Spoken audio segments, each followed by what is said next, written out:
तो ओरिजिनल नहीं होता है, डुप्लीकेट होता है।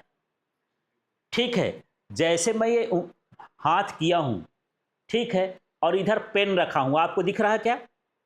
नहीं दिख रहा है, क्योंकि ये आपके नीचे है, आपकी आई साइट के कहाँ है? नीचे है। पहले ये समझो। तो यहां पर थोड़ा इस डायग्राम को देखना, एग्जाम में आता है तो ये डायग्राम ही बनाना पड़ता है। ये अर्थ है और ये लाइन है हॉरिजन। ठीक है, कोई चीज हॉरिजन के नीचे जाती है ना, तो हमको दिखाई नहीं देती है। जैसे अभी आप रोड में खड़े हो जाओ तो कुछ दूर तक दिखाई देता है, इसके बाद नहीं दिखाई देता, क्योंकि हमारी पृथ्वी गोल है। तो वो हॉरिजन के कहाँ चली गई?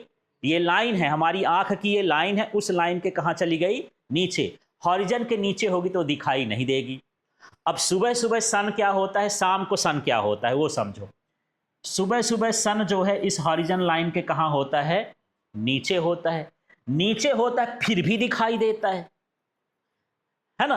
अभी हम ये जान लिए कि हॉरिजन के नीचे हमको दिखाई नहीं देता है, और यदि ऐसा होता तो हम पूरे वहीं से बैठे बैठे वर्ल्ड को देखते रहते, टीवी में नहीं, अपने लाइव आंखों से, है ना। लेकिन हॉरिजन के नीचे हमको सारी चीजें दिखाई नहीं देती हैं।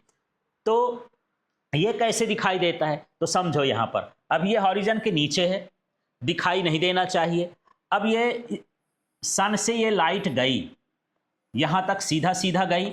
अब यहां से जो है एक्सोस्फीयर, मेसोस्फीयर, स्ट्रेटोस्फीयर, ये सारे इसके एटमॉस्फेयर है ना, तो पहले से थोड़ा सा ये बेंड हुई, फिर ये और बेंड हुई, फिर और बेंड हुई, और यहाँ पर कोई व्यक्ति खड़ा है या हम लोग खड़े हैं।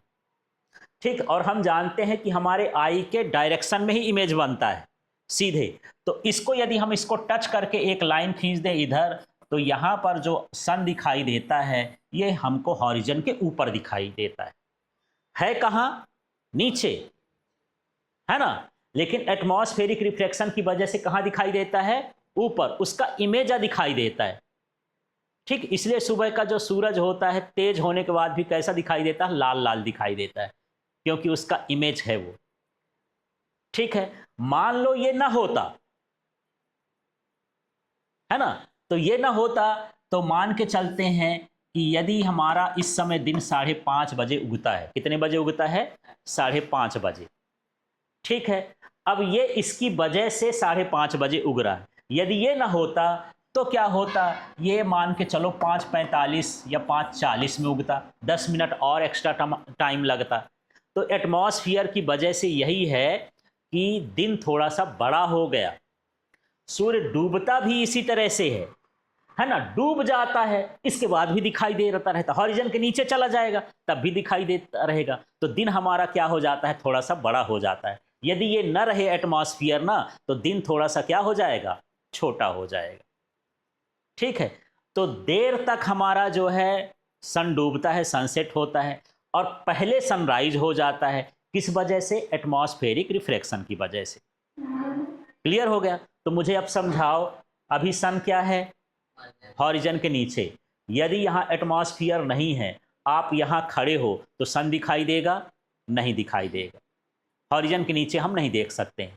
ठीक है, मान लो एटमॉस्फियर है, वो तो होता ही है ना, एटमॉस्फियर है और हॉरिजन के नीचे है, बहुत थोड़ा नज़दीक है, क्या हम इसको देख सकते हैं? देख सकते हैं। किस वजह से देख सकते हैं? इससे जो लाइट जाती है उसका रिफ्लेक्शन होता है, और उसका इमेज जो है हॉरिजन के कहाँ बन जाता है? ऊपर बन जाता है।